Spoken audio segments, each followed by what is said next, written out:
नमस्कार साथियों, आप सबका स्वागत है मेरे educational channel educator of Delhi में। जैसा आप सबको पता है कि हम B A L L B law के जो एग्ज़ाम चल रहे हैं आजकल, उसकी एक सीरीज़ ऑफ इम्पॉर्टेंट क्वेश्चन चला रहे हैं, जिसमें काफ़ी बच्चों का हेल्प मिल रही है और काफ़ी बच्चों के पॉजिटिव रिस्पॉन्सेज और कमेंट्स आ रहे हैं। मेरे यूट्यूब चैनल पर भी कमेंट आ रहे हैं, मेरे इंस्टाग्राम पर भी कमेंट आ रहे हैं, मेरे फेसबुक पेज पर भी कमेंट आ रहे हैं कि सर आपके इंपॉर्टेंट क्वेश्चन से काफ़ी मदद मिल रही है। आज जैसे सबका जो था वो इकोनॉमिक का एग्ज़ाम था और होप सो सबका एग्ज़ाम इकोनॉमिक का एग्ज़ाम काफ़ी अच्छा हुआ होगा। और मैंने जाकर चेक किया तो इकोनॉमिक्स के काफ़ी ऐसे क्वेश्चन हैं जो मेरे इंपॉर्टेंट क्वेश्चन में से आए। 90% पेपर जो है वो उन्हीं इंपॉर्टेंट क्वेश्चन में से आया है जो मैंने आपको बताए थे इंपॉर्टेंट वीडियो के अंदर। इकोनॉमिक्स की जो वीडियो इंग्लिश मीडियम और हिंदी मीडियम दोनों में मैंने वीडियो चलाई थी, दोनों में वीडियो काफ़ी हिट रही और काफ़ी बच्चों का हेल्प भी मिली। अब आज जैसे ही आप एग्ज़ाम दे के आ चुके हैं और थोड़े से रिलैक्स के मूड में हैं, तो मैंने सोचा कि मैं हिस्ट्री के थोड़े से जल्दी अपलोड कर दूं, क्योंकि हिस्ट्री का एग्ज़ाम जो है वो आपका फ्राइडे को ही है और जल्दी है, तो इसलिए आप भी थोड़ा सा रेस्ट करके उसको जल्दी पढ़ने बैठ जाए, क्योंकि हिस्ट्री एक थोड़ा डिफ़िकल्ट सब्जेक्ट है, याद करने में समय लगता है। इसलिए अब आप ज़्यादा समय व्यर्थ ना करते हुए हिस्ट्री पढ़ने बैठ जाए। और हिस्ट्री का भी इंपॉर्टेंट क्वेश्चन की सीरीज़ मैं आपके सामने लेके आ चुका हूँ।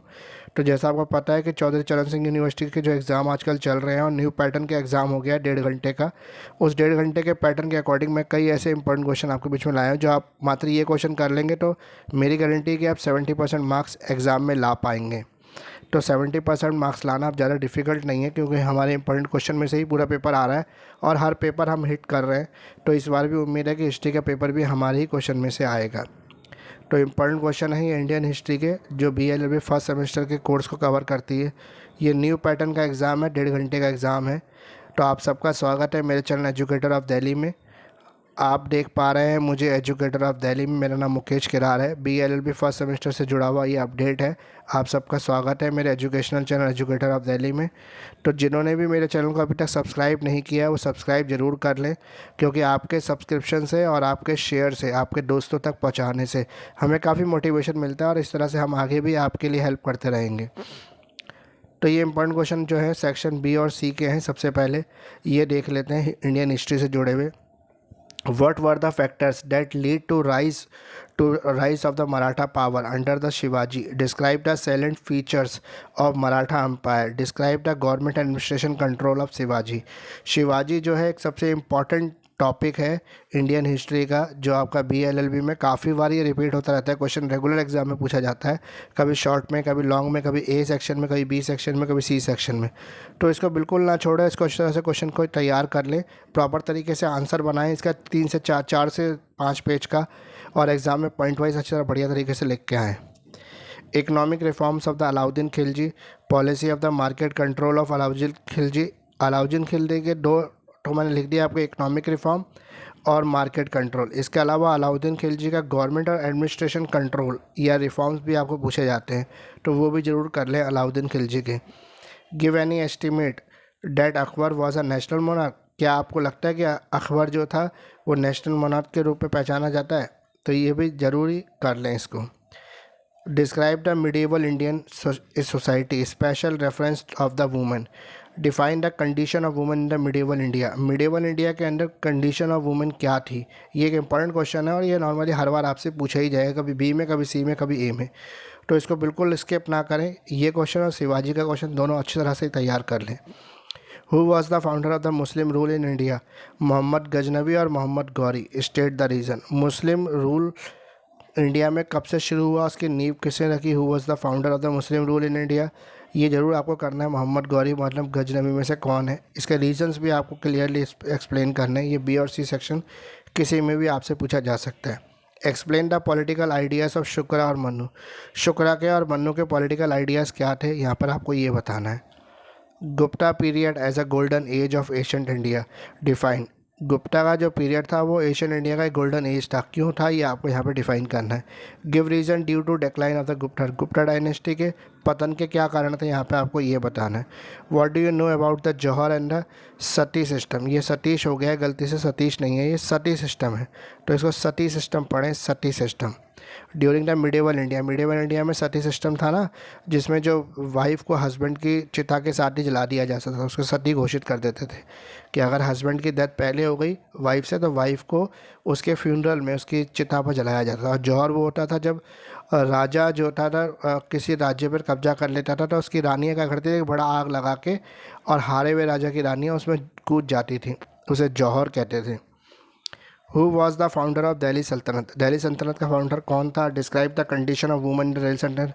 दिल्ली सल्तनत के टाइम पर कंडीशन ऑफ वुमेन क्या थी, आपको ये बताना है कैसी कंडीशन थी वुमेंस की। Describe the social economic silent feature of the modern empire. Modern empire के सोशल और साइलेंट फीचर क्या क्या हैं ये बताने हैं आपको।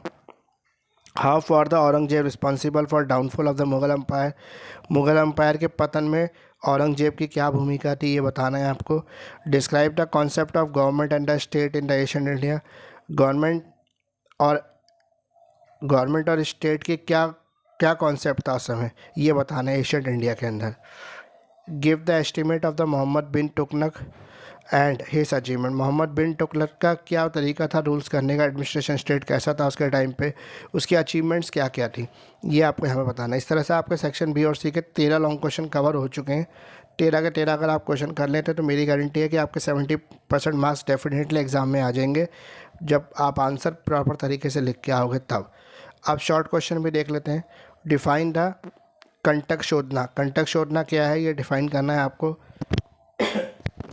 What do you know about the Vishnugupta and Chanakya. Vishnugupta और चाणक्य कौन है ये बताना है आपको। दीन इलाही क्या है ये बताना है। What do you know about the Mughal Sen and his book India. Mughal Sen कौन था और इसकी बुक इंडिया में क्या लिखा हुआ ये बताना है आपका। Judicial system of Mauryan age. Mauryan age का जुडिशल सिस्टम बताना है।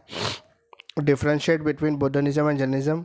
बुद्धनिज्म और जैनिज्म में क्या डिफ्रेंशिएट है ये बताना। डिफाइन द सुल्तान रजिया और मौर्यन। सुल्तान रजिया और सुल्तान मौर्य जो थे मौर्य सल्तनत, इन दोनों के बारे में आपको बताना है।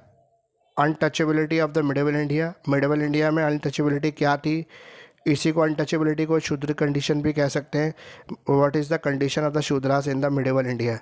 जजिया क्या है ये बताना है आपको। Political idea of Manu. Manu के पॉलिटिकल आइडिया मैंने पहले भी कवर किया, दोबारा कवर कर रहा हूँ। ये बहुत ही इंपॉर्टेंट क्वेश्चन है, दोनों को अच्छी तरह से कर लेना। सेक्शन बी, सी और ए तीनों के इंपॉर्टेंट मैंने आपको बता दिया। अगर आप ये सब कर लेंगे तो मेरी गारंटी है कि आपके 70% मार्क्स डेफिनेटली एग्ज़ाम में आ सकते हैं।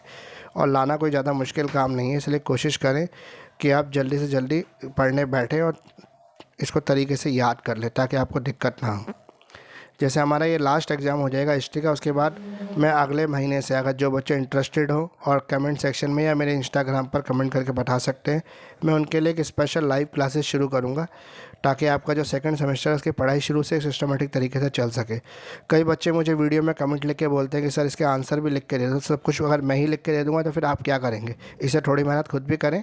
मैंने क्वेश्चंस बता के आपके लिए काफ़ी ईजी कर दिया है और जिस तरह से मेरी एवरी वीडियो हिट जा रही है उससे ये भी लगता है कि हाँ बच्चों को रियलिटी में फ़ायदा हो रहा है। और हिंदी मीडियम का भी इस बार जो है 250 से ऊपर व्यू हो गए हैं, तो हिंदी मीडियम के बच्चों को भी काफ़ी हेल्प मिल रही है। काफ़ी बच्चे अब मेरे चैनल के साथ जुड़ चुके हैं। तो आप लोग जितने भी जानने वाले हैं उनको शेयर करें, स्पेशली उन बच्चों को शेयर करें। मेरा वीडियो उन बच्चों के लिए ज़्यादा इंपॉर्टेंट है जो पूरी साल पढ़ाई नहीं करते, लास्ट में जाकर किताबें खोलते हैं। तो ऐसे बच्चों तक मेरी वीडियो को ज़रूर पहुँचा दें, क्योंकि ऐसे बच्चे अगर वीडियो देखेंगे और लास्ट टाइम में भी पढ़ के चले जाएंगे 5 से 8 घंटे, मैक्सिमम 10 घंटे अगर वो पढ़ लेते हैं तो मेरी गारंटी है कि वो एग्ज़ाम में ईजिली पास हो जाएंगे। और बाकी बच्चे जो इन क्वेश्चन को इस तरह कर लेंगे वो 70% मार्क्स अपने एग्ज़ाम में ला सकते हैं। तो आप सबका बहुत धन्यवाद, बहुत शुक्रिया। अपने सभी दोस्तों को मेरे इस वीडियो को शेयर कर दें। अपने जितने भी व्हाट्सएप ग्रुप हैं आपके BLLB से जुड़े हुए उन सभी ग्रुप में डाल दें, कॉलेज के व्हाट्सएप ग्रुप में डाल दें ताकि सभी बच्चे इसका लाभ ले सकें। तो बच्चों ने अभी तक भी मेरे चैनल को सब्सक्राइब नहीं किया वो प्लीज़ सब्सक्राइब कर लें, क्योंकि ये और बेल आइकन को भी डालें ताकि आपको नोटिफिकेशन भी मिलता रहे। तो thank you very much subscribe करने के लिए। मेरे चैनल को इस तरह मेरे साथ जुड़े रहें और एजुकेशन सीरीज़ की वीडियो देखते रहें। Thank you very much. आप सबका बहुत बहुत धन्यवाद, बहुत बहुत शुक्रिया मुझे इतना समय देने के लिए। अपने कमेंट्स के थ्रू मुझे ज़रूर बताएं कि आपको वीडियो कितना हेल्पफुल लग रहा है और कुछ फ़ायदा हो रहा है या नहीं हो रहा है। ये कमेंट सेक्शन में लिख के ज़रूर मुझे बताएं।